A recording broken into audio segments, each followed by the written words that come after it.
Hey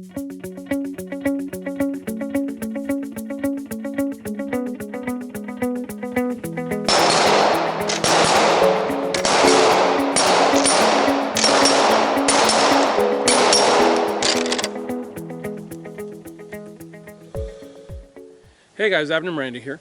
Today I wanted to cover two things for you. First of all is shooting on the move, and the second one is videotaping yourself. Now that second one I know probably catches you guys off guard slightly. When a basketball shooter gets ready to go out and practice free throws, you'd be surprised how many of the pros will actually set up a camera, just a cheap camera, sometimes their own cell phone, and they will shoot free throws over and over and over and over on camera, and then later on that night when they get back home they will plunk that cell phone in front of them and they will start watching their performance. In fact, GoPro, I believe, now has a golf package for analyzing your golf swing. That's how prevalent this has become in the sporting world. And yes, shooting is a sport. No, I don't consider myself an athlete. This is my hobby, and this is also my training for real-world scenarios. I have the mentality of everywhere I go, I carry a sidearm with me. And if I carry a gun, I have to be responsible for knowing how to use that weapon. So I spend a lot of time here on the range. Not to mention, this is my de-stressor. This is how I kind of blow off steam. And the way that I blow off steam is I like to shoot targets on the move. My range has been completely been reorganized, and I'll just kind of give you a quick look at it. In recent months, I have ditched a lot of my stationary steel, and what you now see around me is a bunch of reactive steel. All of this steel is designed to fall over. The stationary targets that you guys have seen in videos of old are pretty much gone now, and I've gone completely to reactive steel of the fall over kind, because it allows me to, like for example, I've got a course set up over my shoulder. It's essentially a slalom course. It allows me to shoot a course of fire that allows me to move right through the target, because in the training environment we're told shoot your target to the ground. But many times the people giving that instruction are having you shoot paper. What a worthless waste of time shooting paper is. Paper is tantamount to going out to shoot hoops and not bringing a basketball with you. Because what is it that you get feedback from when you shoot hoops? The basketball hitting the backboard, hitting the rim, swooshing through the net. If you don't have a basketball with you, all you're now able to do is visualize setting up for that shot and making that shot. Setting up for the shot and making that shot. Same thing with shooting paper. If you shoot paper, that paper absorbs all the rounds. It makes no noise. It doesn't feed any information back to you. Guys, this is something that I've hit on so many videos, and I'm going to keep hitting it and keep hitting it and keep hitting it, because shooting steel is such a crucial part of your training regimen. And yes, what you're looking at is steel. This is a steel target that is behind a polymer plate. I use the polymer plate as a shielding piece so that when the bullet fractures, nothing actually comes back at me, because I will shoot these sometimes from about this range. What I like to do more than anything else is shooting on the move, because shooting on the move allows you to stop focusing on the other subjects that I was telling you that are actually on my cue card. Shooting on the move allows you to stop focusing on trigger pull, allows you to stop focusing on your stance. It allows you to stop focusing on, side alignment. The vast majority of combat that's going on now on the streets, and yes, there is combat going on the streets. Let's call it what it is. Let's stop sugarcoating stuff. Our police officers and our citizens are being attacked by thugs every single day. The vast majority of combat that's going on is within the length of somebody's car. It's somebody being ambushed at a gas station, somebody walking from their place of work to their car, active killers in the workplace. All these things are happening within mere feet, sometimes within mere inches of where you are. So stance, trigger pull, side alignment, grip of the weapon, I mean, a lot of that stuff just kind of goes out the window when you're actually doing shooting on the move. And here's the interesting thing. What I find that when I shoot on the move, I shot this course already, and like I said, this is a polymer plate over steel plate, and I've got a circle that's actually smaller than the target behind it. This is probably about a 4-inch circle with a 6-inch plate behind it. And you can see all my hits have been, in fact, these hits are touching, these hits are pretty much touching, but all my shots are inside. I don't think I have any flyers here. All these shots are inside of this zone. I train to shoot inside of this space right here, and I'm able to hit a lot of the vasculature and a lot of the bone structure that's inside of the throat area, because I want to get over the top of body armor, because unfortunately the bad guys are now wearing body armor. That's the reality. Evil exists in the world, call it what it is, and train for it. I have now found that in doing these drills, all the other things that I was getting pounded into my head by instructors and that I was pounding into other people's heads when I was training folks out here, stance, trigger pull, side alignment, front side only, front side only, squeeze, follow through. There is no follow through when you're shooting in this kind of an environment. All you're doing is shooting, scooting, yanking on your trigger, moving to cover. Here's a great example of why what I'm telling you is fact. There is so much security camera footage, cell phone footage, body camera footage, dashboard cam footage now. There's so much access to media of violent attacks now that shows you that if you do square range tactics, you're in trouble. Pure and simple, you are in trouble. If you are shooting and moving, you've got a much greater chance of surviving that fight. You're probably going to take a couple, you're going to get nicked by a few, but if you have a fighting mentality, if you take the fight to the threat as opposed to hunkering down, you're probably going to end up dominating that fight and you're going to win.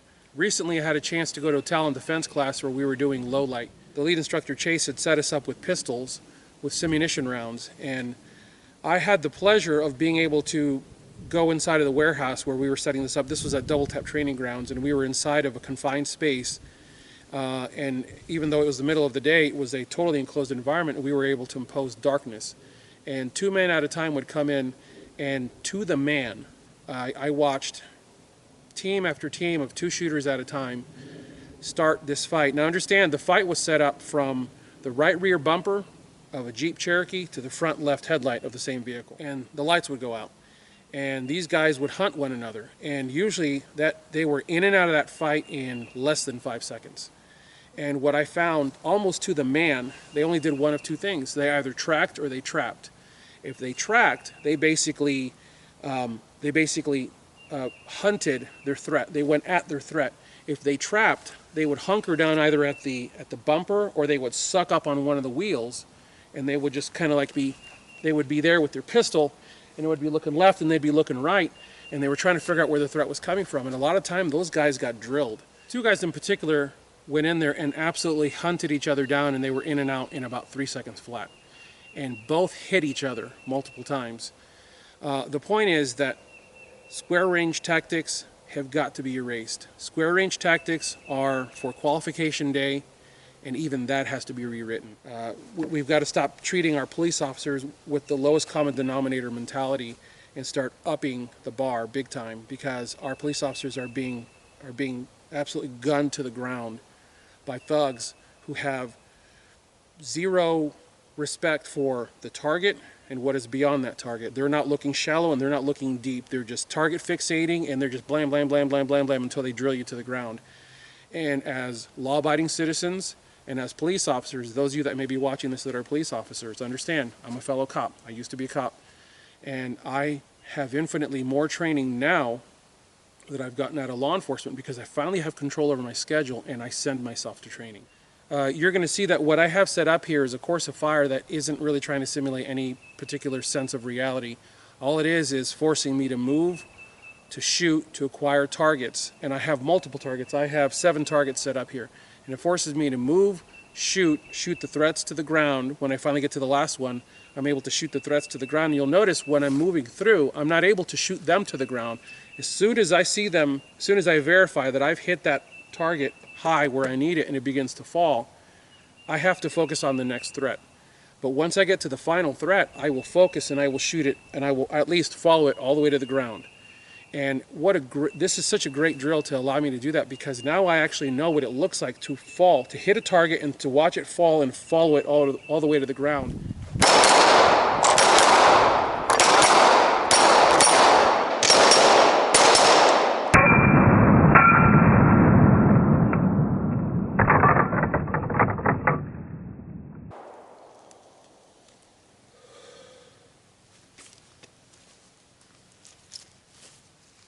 This type of training I do because I realize that the fight, if it ever does come looking for me, the fight is not going to be static. It's going to be moving, it's going to be very fast, and if I'm lucky, I might actually get a chance to draw my pistol, take a few shots before I either catch one or I drop that guy and the fight is over. There's none of this back and forth kind of trash that you see on the movies and on TV. It just doesn't happen. Shooting on the move is crucial. Whenever possible, videotape yourself for training analysis. All this video that I've captured today, not only am I showing it to you, but before you've seen this, I've watched this over no less than 10 times because I want to analyze every single motion that I'm doing. And you'll notice there was none of this stuff. There was none of that at the end of that drill. I erased that a long time ago. The reason I erased that a long time ago was I started doing active killer training and simunition and airsoft training and was finding that the environments are so compressed, they're so fast. You're in and out in just 6 or 7 shots, you're done. This holds 18 rounds. So I haven't even begun to even hit half of the capacity of my magazines. So why am I doing mag swapping? When one of these people that I dropped may get up. I may have to shoot them again. A while back I was at SHOT Show and I was talking to a friend of mine who had spent some time in Israel. And he said in Israel, active killers literally last seconds. And he said, EMS is not allowed to enter the scene until everybody's been brain checked.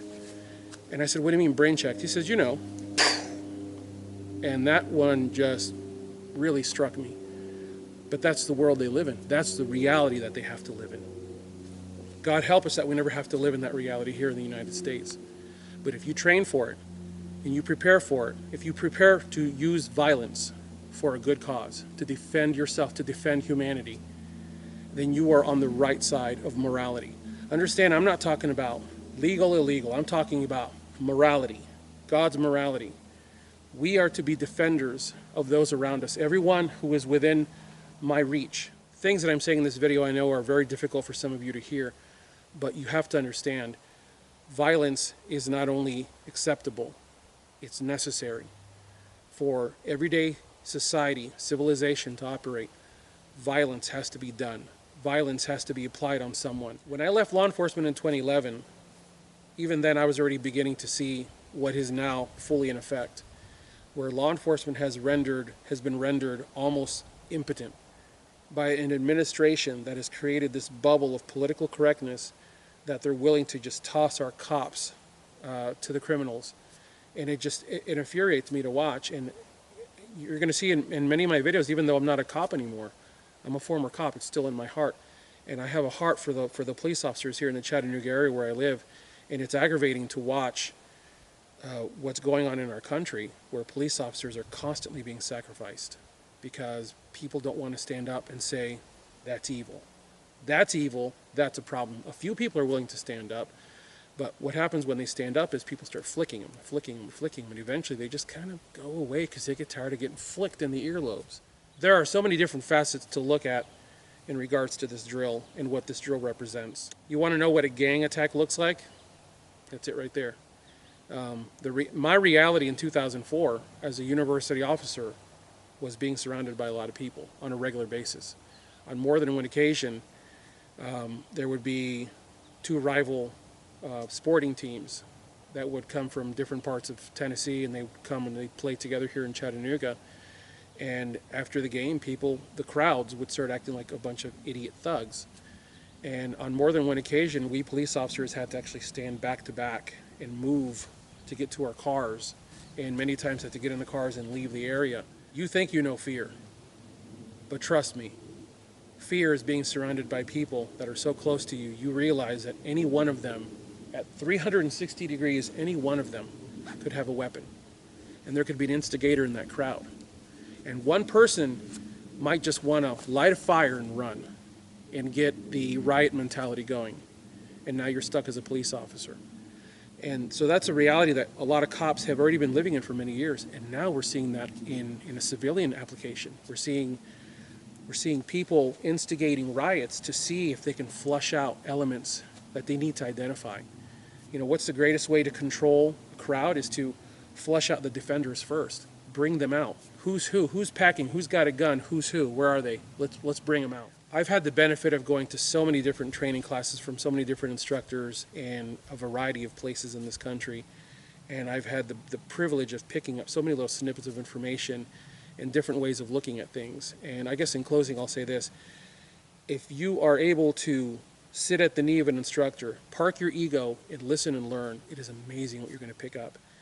And I take the things that I pick up from different instructors from all over this country, and I bring them back here to my home range, and I practice them, I hone them, I prove them or I disprove them, I take them deeper into my heart, or I throw them away. I have found few things that actually work consistently from one scenario to the next. But the one thing that I am finding that is very consistent is shooting on the move, target fixation. That goes contrary to almost everything I've ever been taught, but there are people like me who are now seeing it. I'm not the only instructor who's seeing it. Target fixation, man, target fixation is a really difficult thing to teach, because that means that I am looking more at my threat and less at my sights, which is why you have to run sights that allow you to target fixate. See the fiber optic insert? You have to run sights that allow you to target fixate while getting a rough sight picture, because for CQB, rough sight picture is all you really need, because that's all you're going to get. So you might as well train for it. Please take the things that I've said today, consider them, try them for yourselves. Whenever possible, shoot reactive steel that falls to the ground. Videotape yourself. Be brutal. Judge yourself hard. Fix your problems. As always, I thank you guys for watching. God bless you all. Get those guns out in practice. Have a good one.